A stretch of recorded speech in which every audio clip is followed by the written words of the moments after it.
Hi hello மக்களே, இன்னைக்கு நம்ம பார்க்க போகிறது முள்ளங்கி சாம்பார். இந்த முள்ளங்கி சாம்பார் எப்படி பண்ணுறது அப்படிங்கிறத பற்றி இந்த வீடியோவில் நம்ம ரொம்ப தெளிவாகவே பார்க்கலாம்.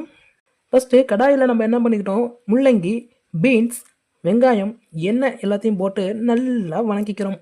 பொன் நிறத்தில் வருமாறு நல்லா அழகாக வணக்கிக்கிறோம். நல்லா கப கப கப அப்படின்னு சொல்லிட்டு நல்லா வணங்கினதுக்கப்புறம் ஆவி வருதுங்களா, அந்த ஆவியை கண்டு பயப்படக்கூடாது. ஏன்னா நம்ம தான் எதுக்கும் பயப்படாதீங்களாச்சு. இதில் கொஞ்சோண்டு பெருங்காயத்தூள் போட்டுக்கலாம். ஏன்னா அதுதான் ரொம்ப முக்கியம். இல்லைனாக்கா வீட்டில் குடியிருக்க முடியாதே. அங்கேயும் இங்கேயும் டொம் டொம் டொம்னு வீட்டு ஃபுல்லாக பாம்பு போட்டு நம்மளை ஒரு வழி பண்ணிவிடுவாங்க. அதனால் பெருங்காயத்தூள் ரொம்ப மஸ்ட்.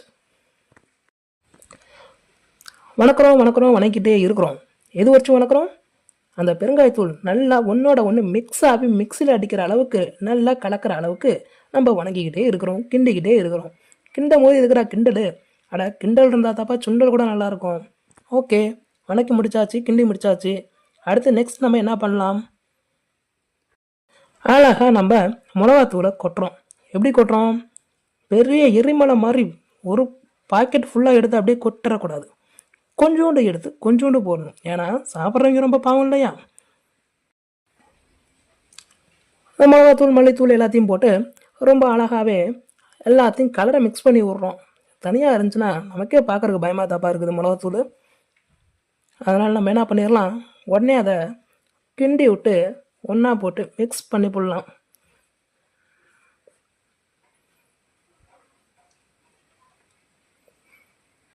ஆஹா, வணக்க வணக்க, எப்படி மணக்க மணக்க இருக்குது. இதுதான் நல்ல ஒரு ரெசிபி. நெக்ஸ்ட் நம்ம என்ன பண்ணுறோம் அப்படின்னாக்க, பருப்பு தண்ணி அதில் ஊற்றுவோம். நம்ம பருப்பு ஆல்ரெடி வேக வச்சுருப்போம் இல்லையா, அந்த தண்ணியை அதில் அப்படியே ஊற்றி விடுவோம். ஏன்னா சிகப்பு கலரில் ரொம்ப கோரமாக இருக்குது. கொஞ்சோண்டு பச்சை தண்ணியை ஊற்றி விட்டோம் அப்படின்னாக்க பச்சை காயெல்லாம் நல்லா வேகட்டும். அங்கே பாருங்க முள்ளங்கி, டேய் நான் நல்லா ஃப்ரை ஆகிட்டு இருக்கேன்டா அப்படின்ட்டு இப்போவே சொல்லுது. தான் பருப்பை நம்ம தனியாக வேக வச்சு வச்சுட்டோம். தக்காளி, பருப்பு, வெங்காயம் நல்லா இருக்குல்ல. சில பேர் இதை மட்டுமே அப்படியே போட்டு சாப்பிடுவாங்க, அவங்களுக்கு அது ரொம்ப பிடிக்கும். அந்த முழுசாக இருக்க பருப்பெல்லாம் உரு தெரியாத அளவுக்கு சும்மா அப்படி கர்ற கர்ற கர்ற கரன்னு சுற்றி உரு தெரியாத அளவுக்கு நம்ம மவிச்சிடணும். இந்த பூண்டு, பருப்பு, தக்காளி இதெல்லாம் ஒன்றுக்குள்ளே ஒன்றா சேர்ந்தாதான் அது நல்லாயிருக்கும். அது அப்படியே வந்து தட்டில் வந்துச்சுன்னு வச்சுக்கோங்க, ஒவ்வொரு முழு பருப்பாக பார்க்குறவங்களுக்கெல்லாம் ரொம்ப பயமாக போயிடும். அதனால் எவ்வளவு நைஸாக நம்ம கடைய முடியுமோ அவ்வளோ நைஸாக பருப்பை கடைஞ்சிக்கலாம். அப்பா ஒரு வழியாக கடைஞ்சி முடிச்சாச்சுப்பா. எவ்வளோ நேரம் கடைஞ்சி முடிச்சுட்டு அந்த பருப்பை எடுத்து அப்படியே நம்ம சாம்பாரில் ஊற்றி விடலாம். ஆனால் அதில் ஹைலைட் என்னன்னா, இந்த பருப்பு ஊற்றினா தான் இதுக்கு பேர் சாம்பாரே. பருப்பு ஊற்றலை அப்படின்னா இதுக்கு பேர் குழம்புன்னு சொல்லி போடுறாங்க. அப்போ இந்த சாம்பாருங்கிற பேர் வாங்கி கொடுக்குறது யார், பருப்பு நான் தாண்டா அப்படின்னு சொல்லிட்டு அந்த பருப்பு கொஞ்சம் கெத்தாவே பேசிகிட்டு இருக்குது. பாருங்க, காயெல்லாம் நல்லாவே வெந்துருச்சு. ஆனால் கொஞ்சம் கொஞ்சம் பச்சையாக இருக்குது. பச்சைக்காய் பச்சையாக தானே இருக்கும் அப்படின்னு சொல்லக்கூடாது, வேகாமல் கொஞ்சம் பச்சையாகவே இருக்குது. அது நல்லாவே வேகணும் இல்லையா. மொத்த பருப்பு தண்ணியை ஊற்றி விட்டு அப்படியே நம்ம நல்லா அதை வேக விடுவோம். அடுத்து நம்ம புளி கரைச்சி வச்சுக்கிறோம். புளி கரைச்சி ஊற்றுறோம் அப்படின்னாவே கிட்டத்தட்ட எண்ட் ஆஃப் த குக், பா முடிச்சிட்டோம்பா அப்படிங்கிற அளவுக்கு ஒரு ஸ்டேஜ் இருக்கும். அதனால் இப்போ நம்ம எல்லாத்தையும் போட்டதுனால புளியை கரைச்சி ஊற்றுறோம். அப்படி மலைச்சாரல் மாதிரி எல்லா பக்கமும் வர மாதிரி ஊற்றி விட்டு எதுக்கு நம்ம ஒரு வாட்டி கிண்டி விட்ருவோமே, தண்ணியை ஊற்றி விட்டுருவோம். அந்த பக்கம் ஒரு தள்ளு, இந்த பக்கம் ஒரு தள்ளு, அப்படிக்கா ஒரு தள்ளு, இப்படிக்கா ஒரு தள்ளுன்ட்டு கலக்கி விட்டோம் அப்படின்னாக்க புளி நல்லாவே கலந்துரும்.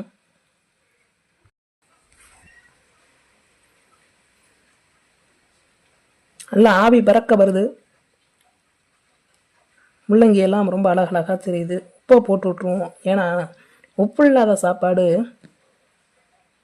குப்பையில் கூட வைக்க மாட்டாங்க. ஏன்னா குப்பை ரொம்ப ஃபுல்லாச்சுன்னா குப்பையை எங்கே வைக்கிறது. அதனால் உப்பு ரொம்ப முக்கியம். உப்பை போட்டு விட்ருவோம். கொஞ்சம் மனசாட்சியோடு போடுவோம். ஏன்னா ரொம்ப அதிகம் போட்டாலும் இவ்வளோ நேரம் செஞ்ச ரெசிபி எல்லாமே வேஸ்ட்டாக போயிடும்.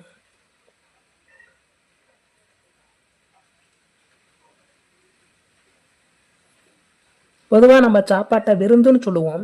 அந்த விருந்துக்கு மருந்தாக இருக்கக்கூடாது, அளவாக இருக்கணும் உப்பு. அப்பா இப்போ தான்டா குதிக்க ஆரம்பிக்குது. போட்ட உப்பெல்லாம் அப்படியே ஜம்ப் பண்ணி ஜிங் ஜிங் ஜிங் ஜிங் ஜிங்னு குதிக்கும். இதுக்கு பேர் குதிக்கிறது நம்ம சொல்லுவோம். ஆனால் பொதுவாக இதை கொதிக்கிறதுன்னு சொல்லுவாங்க. எல்லாமே கொதிச்சு வருது. எப்படி கொதிச்சு வருதுன்னு பாருங்கள். நல்லா ஆவி பறக்க அழகா ஒவ்வொன்றா கொதிச்சு வருது. என்னென்ன காய் போட்டிருக்கோன்னு என்ன தெரியாதவங்க, ஜஸ்ட்டு மறந்தவங்க, ஐயோ எதை போட்டோம்னே மறந்துட்டோம் அப்படிங்கிறவங்களாம் அந்த கொதிச்சு வர நேரத்தில் ஒவ்வொன்றா வெளியே வரும்போது, ஓ பீன்ஸ் போட்டிருக்கோமா, முள்ளங்கி போட்டிருக்கோமா, அப்புறம் தக்காளி வருது, வேறு எந்த பயப்பில் வரா அப்படியே, ஓ வெங்காயம் பயப்பில் வரா அப்படியா, வெங்காயம் நல்லதுதாப்பா உடம்புக்கு அப்படின்னு சொல்லிட்டு என்னென்ன போட்டிருக்கோங்க தான் கொதிச்சு வரும்போது அப்படியே பார்த்துக்கலாம். ஏன்னா கையிலேயே அல்லாமல் ஈஸியாக பூண்டு போட்டிருக்குறோம், என்னென்ன போட்டிருக்கோம் அப்படின்ட்டு கொதிச்சு வரும்போது நமக்கு தெளிவாக காட்டிவிடும். ரொம்ப சூப்பராக கொதிச்சுட்டே இருக்குது பாருங்கள், எவ்வளோ வேகமாக குதிக்குது. சுற்றி நுரை கட்டி அப்படி ஒரு பக்கமாக கொதிச்சு வரதை பார்க்கும்போது ஒரு அழகாக இருக்குது இல்லையா? அதை கொஞ்சோண்டு எடுத்து அப்படியே குடிச்சு பார்க்கலாம். எப்படி இருக்குது டேஸ்ட்டு?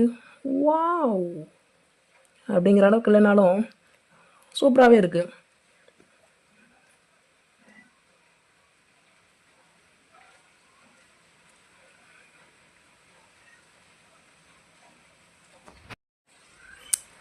ஓகே, நல்லாவே கொதிக்குது, ஆவி பறக்குது, குழம்பு கொதிக்குது.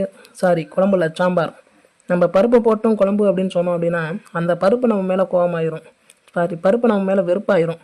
ஏண்டா நான் எவ்வளோ பெரிய ஆள், எத்தனை ரூபா போட்டு என்னை வாங்குறீங்க, எவ்வளோ காஸ்ட்லியாக இருக்கேன், பார்க்குறக்கே நீண்டா எப்படி ஒரு கலராக ஜோராக சூப்பராக இருக்கேன், என்னைய போட்டு அந்த கடை கடைஞ்சி என்னைய கஷ்டப்படுத்தி சிரமப்படுத்தி என் உருவமே தெரியாத அளவுக்கு என்னை மவிச்சு விட்டீங்க. அதை தான் மவிக்கிறதுன்னு சொல்கிறது, மவிச்சு விட்டீங்க. அப்படியெல்லாம் மவிச்சு கஷ்டப்பட்டு என்னைய வேக வச்சு உரு தெரியாமல் அழித்து கொண்டு வந்து போட்டுவிட்டு அப்புறம் என்னடா என்னைய பார்த்து குழம்புன்னு சொல்கிற, மரியாதையை சாம்பான்னு சொல்கிறான்னு சொல்லி பருப்பு ரொம்ப வெறுப்பாயிரும். அதனால் நம்ம பருப்பு போட்ட ஒரு குழம்ப சாம்பார்னு டீசெண்டாக சொல்லி போடுவோம். குழம்புன்னு சொல்லி மறுபடியும் அதுக்கிட்ட சண்டைக்கு போவேன். ஆஹா, அடடா, அருமையாக கொதிச்சு வருதுங்க. இதை நம்ம கிண்டுறோம்.